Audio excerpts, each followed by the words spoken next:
Welcome to The Freedom Experience, the podcast for business owners and CEOs who feel stuck, frustrated, or anxious about their company's growth. I'm your host, John Moncrief, and each week I'll bring you insights from successful entrepreneurs, industry leaders, and expert coaches who've navigated the challenges of scaling a business. In each episode, we'll dive into their proven strategies, their systems, and their personal stories, sharing the hard-earned lessons that help them to break through barriers and build businesses of true value. If you're feeling like time's running out and you haven't created the impact or the freedom that you envisioned when you started your business, this podcast is your roadmap to intentional, purpose-driven growth. Join me and let's unlock the potential of your business together.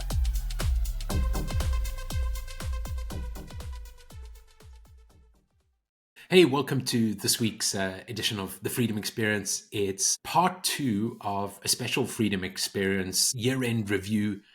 I'm your host, John Moncrief, and this week we're going to take another look back at some of the conversations I've had over the past year that we have pulled out common themes. So in last week's episode, we took 3 big themes: the CEO doom loop, aligning with your overall purpose, and building a strong leadership team.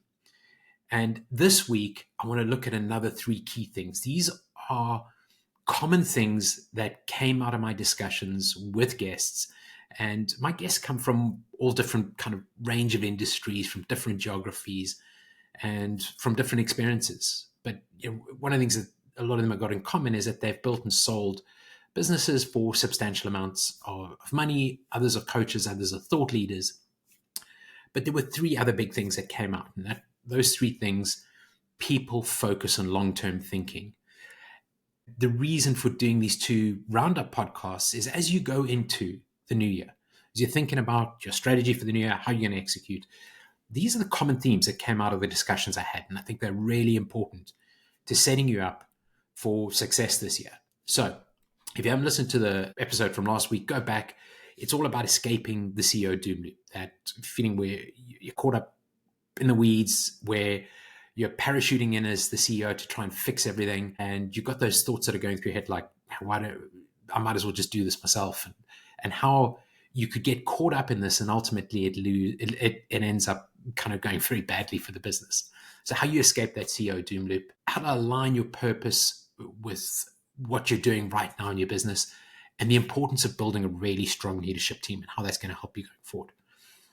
So let's dive into the 3 for this week, which are going to be all about people, about focus, and about long-term thinking. Okay, so the first big theme I want to tackle is around people. This came up just about every single conversation I had with guests on the show, and it's come up at a number of different conferences and events that I've been at over the past year or 2. This idea of getting the right people in the right seats is critical. If you want to be successful this year, you need to take the time and look at the people that you've got in your business and make sure you got the right people. If you think about your favorite sports team and you imagine yourself in the captain of that sports team out there on the playing field or in the playing arena or wherever it is, and you don't have the right people in the right kind of positions or roles, you're going to spend your time running around trying to support everybody in the field. So you're going from one person to another person, trying to make sure that you're winning the game, playing their roles, parachuting in as the CEO to get done what needs to be done, and not actually focusing on where the business is going and winning the game. And if you're trying to support everybody else on the field, the question is, are you going to win the game? And the answer is no, you haven't got a chance. So the same way a sports team that has B and C players isn't going to win the league, isn't going to win the championship, you need to make sure in this game of business that you have the top performing team. And as we move forward and we think about kind of finding the right people, it's more than to attract those people, going to be more than just a paycheck. In the conversations I had with Zach Mercurio, people are, or the great resignation was driven by the fact that people want to be heard. They want to feel valued. They want to feel cared about more in the workplace. And they are looking for something different in the workplace. So the next 2 years are going to be really interesting, where people aren't just looking simply for a paycheck. Obviously, that's still important. But there are other things that are equally important, like where this business is going. What's the kind of the problem we're trying to solve in the world? What's the mission that this business is on? What's the purpose that it exists? How do I play a role in supporting that purpose? Flexible work environment, hybrid work environment. Employees are looking for more than just kind of work-life balance. They are wanting a place where they feel like they're contributing more to the world. And I think that might sound fluffy, but it's really important. There's a competitive advantage in there in trying to get this people side of your business right. So as you're going into the new year, you're thinking about, how do I create an environment for my employees where they feel like they're part of something bigger and they can thrive? And Paul Spiegelman, the episode that I did with him was episode number 27, I think. And he talked about something called the circle of growth. At the time, he was running CEO and founder of Beryl Health, and he kind of talked about the story of the circle of growth that they'd come up with. And I think it was his CFO that actually came up with it. And basically the way it goes is that the business is very focused on creating an environment where employees can thrive. So the core focus is around creating a great environment for employees. By doing that, you're ultimately creating more loyalty and you're driving customer retention. So create a great environment for your employees. Find the best employees, attract the right kind of employees, get them into the right seats, into the right roles. And in doing that and giving them the tools they need, you're creating more customer loyalty and you're driving retention. That also gives you the ability to have more profitable growth, to have premium pricing. And in Paul's case, he talked about the fact that they were charging 20 to 30%, or they had profit margins of 20 to 30%, which was significantly surpassing the industry standard of 5 to 10%. So he attributed this remarkable profitability to the circle of growth, and talking about how by focusing on employees and creating a fantastic employee experience, that drove customer retention, customer loyalty, which in turn drove profitability and premium pricing. And then they used that margin to reinvest and to improve the resources that employees have. And you cut the circle of growth. So that goes back into the employee focus. So employee focus, customer loyalty, profitable growth, reinvest, and the circle goes round. As you go into the new year, think about how you're going to be focusing more on employees, how you're going to be focusing on creating an environment where employees feel valued, where they feel cared about. And then from there, how do you take the disruptors out of the environment to just kind of keep improving that environment? And in episode 21 with Tom Walters, he talked about discretionary thoughts. So all of us have these discretionary thoughts, 60,000 daily thoughts that we have. And what he found through research was that only 4% of those 60,000 discretionary thoughts are directed toward work. So your employees come to work, they have 60,000 odd thoughts a day. 4% of that is directed to the work that they're doing. And Tom wondered if he could double this number, so go from 4% to 8%, and how that might significantly improve the outcomes in at Tasty Catering. And he shared a simple example of how he did this. One of the employees in their sales function, I believe she was a sales manager in the sales function, basically the squeaky door kept opening and closing. And what she was doing was counting the number of times that the door opened and closed every single day. And the whole sales team was having a discussion about the irritation that this door was to them. So her discretionary thoughts were more about the door and the conversations around the door than focusing on getting the sales job done. So as soon as Tom found this out, he immediately kind of came in. His brother lubricated the door, did whatever they need to the door to take the squeak away. Ultimately, they changed the office up. And what happens is that the sales team's numbers improve. There are disruptors in your workplace, and just kind of investing in your employees can be as simple as trying to remove some of the disruptors out of the workplace. Think about open plan offices and you think about some of the disruptions that are going on there. Is there a way of adjusting the office to give employees who need to stay focused some kind of better focus area, or the ability to have meeting rooms where you can close doors, or whatever those things are? It's as simple sometimes as a door opening and closing. Addressing those small overlooked disruptors could double the amount of time that your employees spend thinking about your business. And I think the key action steps from the people, core values play a huge role. Take the time to think about your core values, revisit your core values. These are really important. They came up in just about every single discussion that had with successful business owners. Is your core values are the guidelines for how decisions are made in the business. So go back, revisit those core values, bring them to life in your business, and ensure that you're hiring and firing against those core values. So part of choosing the right people and getting the right people into your business, make sure you've got your core values right. And then when you're going through the hiring process, you're looking at how the people that you're hiring match with your core values. And you can use systems like top grading or read books like Foolproof Hiring to help you, and I'll put those into the notes, to help you navigate this process.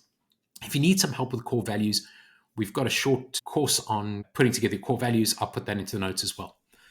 Do an audit of the workplace distractions that you got, just like what's keeping your employees from doing their best work. Have a think about that.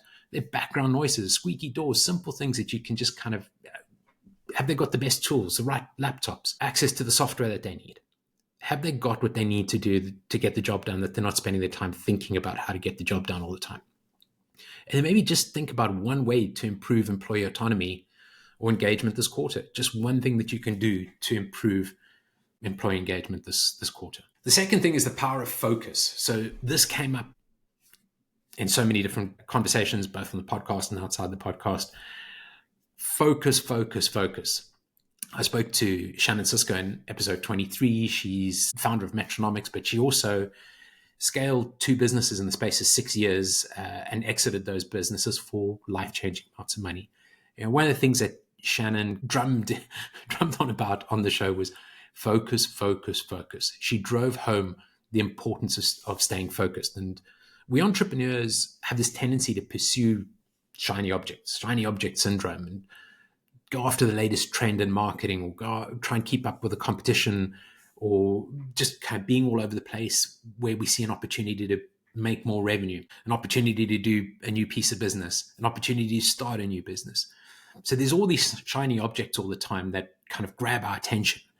And because many of us entrepreneurs are visionaries and we have this big picture thinking, we do latch on to some of these shiny objects. So this year, dial in your focus, get laser focused on what it is you're trying to achieve.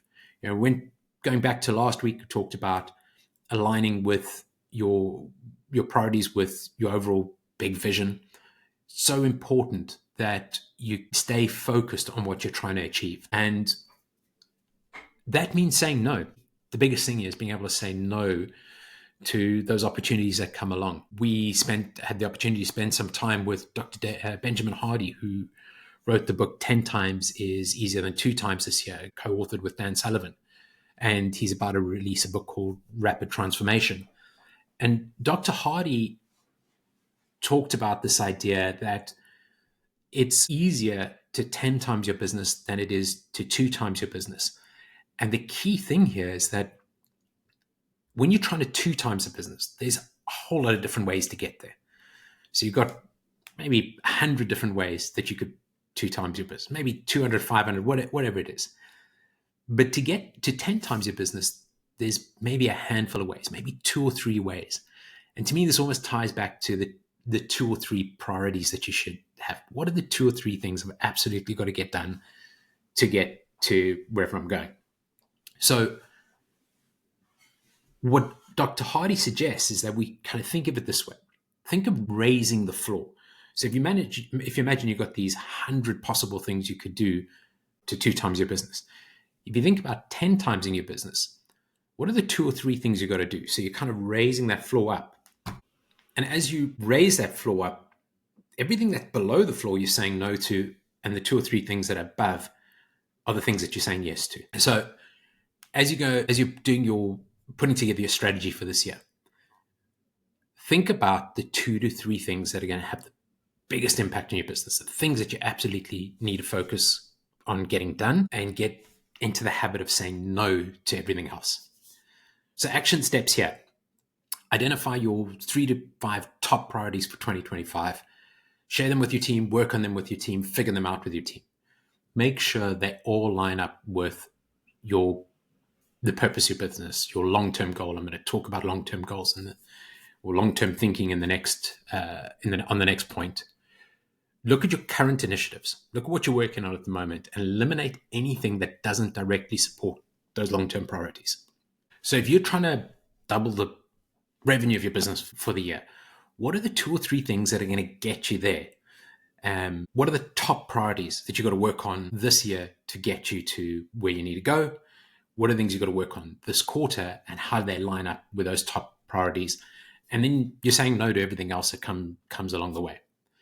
Think 3 years out. It's really important. There's so many businesses. I spoke to Art Saxby about this in episode 28.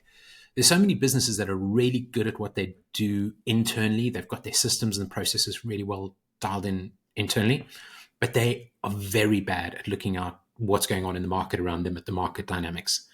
And there are, for example, in the SaaS world, some significant changes on the horizon over the next 2 or 3 years, where the other day I heard the CEO of Microsoft talking about the end of SaaS as we know it, and how we're going to be looking at creating agents who pull the information from different data sources. So if I walked in and asked an agent, which project should I invest in, it would be able to take a look at all the data and come back to me and say, this is where you should be investing, and this is the team that you perhaps need to put together, and can I build out a project plan for you? So there are these dramatic changes going on outside of how your business operates, and it's really important that you take the time to look a couple of years down the line, and that you build a plan that looks 2 to 3 years down the line, and that you know where you want to be 2 to 3 years down the line. It's easy to look a few years out. It's very difficult to look 10 years out, but to look out the next few years, see what the challenges are that are coming down the line, the opportunities, the threats, the typical SWOT analysis, and then make sure that your focus and your priorities are all lined up, and that you're working toward where you want to be in the next 3 years, and that you're not kind of pursuing shiny objects all over the place. So really think about getting focused. If you need some help with this, we run three hack boot camps where we help you to knock out your 3-year highly achievable goal and put a system in place to help you keep the rhythm on the execution, because a lot of us put together the strategy, it lies on the shelf, and we're not actually getting the work done. So if you need some help with that, take a look at the notes. There's a link to the boot camps that we run, and what we're going to help you do there is to keep focused on it through things like an execution rhythm, making sure that you're in your huddles, your weekly meetings, your monthly meetings, your quarterlies, your annuals. And if you think about it, when you do this work, if you're taking 1 day out of the next 90 days for or 2 days for annual planning, and 1 day for your quarterly planning, and then your meetings, 1 day out of 90, and perhaps if you total up all the other days as another day a month, you're talking about 2 days out of 88 working on your business. There's so much talk about working on your business, but very few people want to put in the work of working on the business. Everything else is more important. So I want to stress this. Spend the time working on your business this year. Actually step back and invest the time in working on your business. Is going to help you massively. And then the final big theme is long-term thinking. And in episode 30, I talked to Rob Dubé about, he's the author of Shine, along with Gina Wickman, and how looking inward is the key to unlocking entrepreneurial freedom. He talks about 10 disciplines that are designed to help driven entrepreneurs maximize their energy, their impact, and inner peace. And Rob talks, one of the big things, I'm trying to put a lot of what he spoke about into practice myself, and it takes time, but one of the big things that he talked about was this idea of 10-year thinking. And what I really, where he really hooked me and what I really enjoyed hearing was that it slows down time. So when you start thinking about things in 10-year frames, you can effectively slow time, you can reduce stress, and it creates more intentionality. Like, where do you want to be in the next 10 years? You don't have, it's not something that's urgent and you have to be there right now and you're kind of chasing. It's something that is where you want to be 10 years from now. And as businesses, we go through cycles. We have 2 great years. We have maybe 6 good years, 2 terrible years. So those first 2 great years are periods of really exceptional growth and performance and profitability. You have 6 good years where everything's stable and pretty satisfactory. And then you have these 2 terrible years where there's challenging times and you could potentially go out of business. But it goes around in this 10-year cycle. And if you're thinking that way, and you're thinking about where you want to be 10 years from now, and you've got that kind of big, hairy, audacious goal thinking going on, and you're bringing that down to where you want to be in the next 3 years, and where you want to be in the next year, and where you want to be in the next quarter, it effectively slows down time. And it gives you the ability to focus on the key things going to take you from where you are right now to where you want to go. So I want to encourage you to start thinking in bigger timeframes. I know it's difficult, and I hear it so often, like, but John, we can't think about the next 3 months, let alone the next 3 years.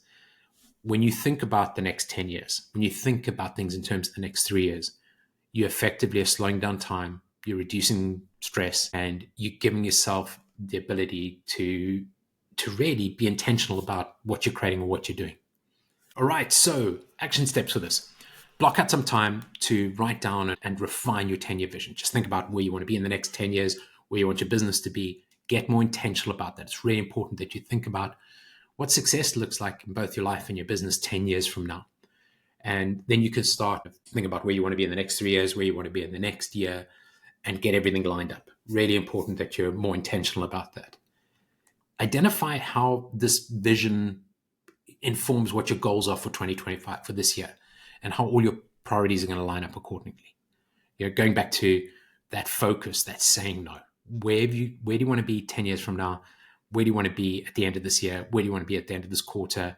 What are you saying no to? And then share that vision with your team and create alignment and buy-in around it.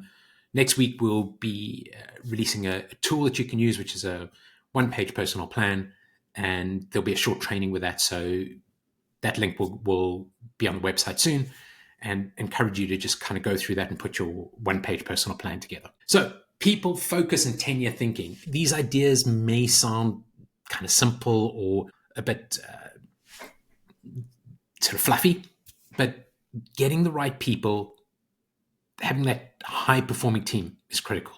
Making sure that everybody's focused on what needs to be done and the priorities is key. And having this 10-year thinking and everything lined up is key. Those are the things that are going to help you to build a successful business this year and beyond, and to gain momentum, create that momentum and that clarity in your business that you've been looking for. So as you reflect on today's episode, think about how you could start applying some of these principles in your business. And if you valued today's conversation, I'd be really grateful if you subscribe to this podcast, leave a review on the platform, whatever platform you're listening on. This is one of my top priorities for this year. It ties into our overall core purpose of creating entrepreneurial freedom. So this podcast lines up with the reason that my business exists, and I'd love to get your feedback. It helps us to improve the podcast. It helps us to giving a review, helps us to put this podcast in front of more entrepreneurs who could benefit from the insights. As always, thanks very much for tuning in. Hey, thanks for tuning into this week's edition of The Freedom Experience. And it's been a pleasure bringing this content to you. If you find value in today's show, I'd truly appreciate it if you could take just a moment to leave a 5-star review wherever you listen to podcasts. Your feedback helps others to find the show, and it supports our mission to help business owners like you. So don't forget to hit the subscribe button so you never miss an episode filled with strategies and insights that'll help you scale your business with purpose. And for more information on anything we discussed, or if you're ready to start accelerating your business growth with ease, with speed, and with confidence, check out the link in the show notes below. There you'll learn more about our coaching and our mastermind programs. Thanks again for listening, and I look forward to connecting with you next time on The Freedom Experience.